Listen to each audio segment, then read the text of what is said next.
दिल्ली में आया सुदर्शन और गिल का तूफान, एक एक विकेट के लिए तरसे कैपिटल्स के गेंदबाज।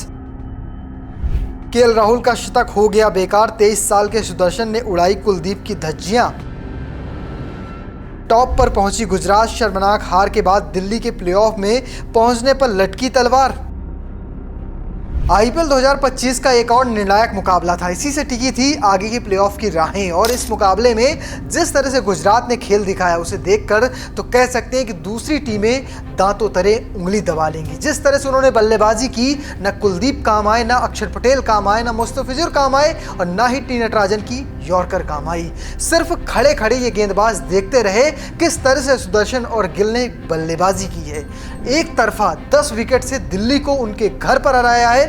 अरुण जेटली क्रिकेट स्टेडियम में बता दिया है कि दोनों भारतीय क्रिकेट के सुपरस्टार बनने वाले हैं। जिस तरह से बल्लेबाजी की है ना, मौका नहीं दिया सामने वाली टीम को कि एक भी वो पॉइंट अर्जित कर सके। कुछ ऐसी बल्लेबाजी की, दोनों ने नाबाद कैसे 200 से ज़्यादा रनों की पार्टनरशिप की और अपनी टीम को जीत दिलाई। जीत के साथ ही कह सकती है 10 विकेट की जीत ने उन्हें पॉइंट्स टेबल के टॉप पर पहुंचा दिया और इसी के साथ दो और टीमों का भी भला हो गया। अब तक किसी भी टीम के सामने क्यों नहीं लिखा था, यानी क्वालिफायर नहीं लिखा था, लेकिन एक साथ आज 3 टीमें क्वालिफायर कर चुकी हैं। पहली टीम है खुद गुजरात जिसके 20 पॉइंट हो चुके हैं। दूसरे नंबर पर आती है आरसीबी जिसके 17 पॉइंट हैं। तीसरे नंबर पर आती है पंजाब जिसके 17 पॉइंट है। नंबर 4 पर एक जगह बचती है। अब लड़ाई जो चलेगी वो मुंबई, दिल्ली और लखनऊ के बीच होगी। लेकिन देखना दिलचस्प होगा कि किस तरह से आगे का समीकरण है और दिल्ली के क्या चांस है, सब आपको बताऊंगा। लेकिन पहले देख लीजिए मैच में क्या हुआ था।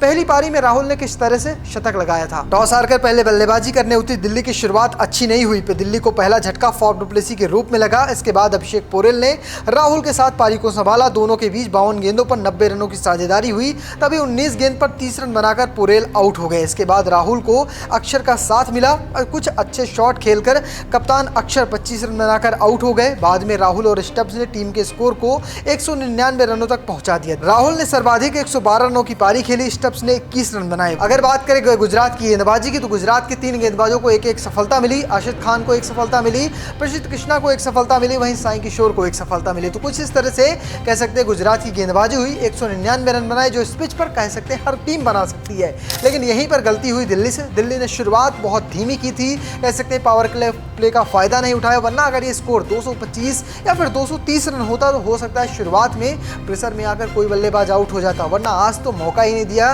200 रनों का टारगेट सामने वाली टीम ने दिया था और शुभमन गिल और कह सकते हैं सुदर्शन ने कमाल की शुरुआत दिया। पहले कह सकते पावर प्ले में जबरदस्त कुटाई की और उसके बाद लगातार पारी को बुनते चले गए। कह सकते इस मुकाबले में सुदर्शन ने कमाल की पारी खेलते हुए शतक पूरा किया और आखिरी गेंद पर छक्का लगाकर टीम को जीत दिला दी। वहीं कह सकते हैं कि शुभमन गिल भी शतक से चूक गए। अगर वो भी थोड़ा प्रयास करते तो हो सकता है उनका भी शतक पूरा हो जाता। उन्होंने 90 प्लस रनों की एक कमाल की पारी खेली। आज बात करें अगर सुदर्शन की तो सुदर्शन ने एक ऐसा रिकॉर्ड बनाया है कि वो ओपनिंग करते हुए शतक लगाया है साथ में दिल्ली में। और इसके साथ साथ अगर बात करें गिल की तो गिल ने T20 में पूरे ओवरऑल में 5000 रन पूरे कर लिए हैं। अगर बात करें केएल राहुल की तो केएल राहुल पहले ऐसे खिलाड़ी बने हैं जो तीनों ने 3 अलग अलग फ्रेंचाइजी के लिए खेला और तीनों के लिए शतक लगाया। इससे पहले उन्होंने ये कारनामा कह सकते हैं कि पंजाब के लिए किया है, लखनऊ के लिए किया है और अब उन्होंने एक कारनामा दिल्ली के लिए किया है। तो ये फिलहाल रिकॉर्ड्स थे। लेकिन सबसे बड़ी बात पॉइंट्स टेबल पर क्या है हाल। अगर पॉइंट्स टेबल की बात करें तो पॉइंट्स टेबल पर टॉप पर है इस वक्त गुजरात 20 पॉइंट है। नंबर दूसरे पर आरसीबी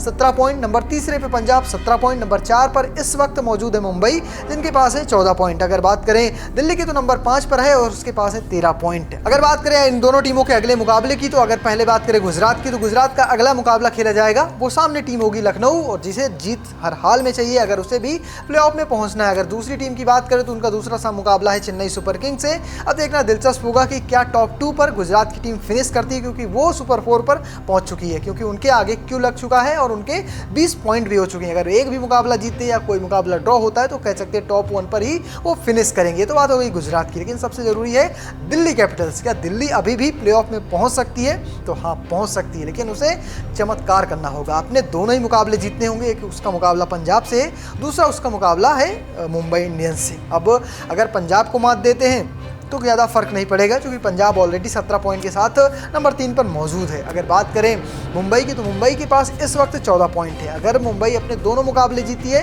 तो उसके 18 पॉइंट हो जाएंगे, तब वो बड़े आराम से कह सकते हैं किसी भी पोजीशन में पहुंच सकती है, यानी नंबर दूसरे पर तक तो जा ही सकती है। अगर बात करें दिल्ली की, तो दिल्ली अगर पंजाब को मात देती है और मुंबई को मात देती है तो उसके हो सकते हैं 17 पॉइंट, और इस हालात पर वो नंबर 4 हासिल कर सकती है। बस उसे ये देखना होगा कि एक मुकाबला लखनऊ सुपर जायंट्स किसी भी तरीके से हार जाए। तो फिलहाल आपको क्या लगता है, क्या दिल्ली कैपिटल्स अभी भी प्लेऑफ में पहुंचेगी नहीं पहुंचेगी? कमेंट बॉक्स में लिखिएगा और पेज को फॉलो करना, चैनल को सब्सक्राइब करना बिल्कुल मत भूलिएगा। धन्यवाद।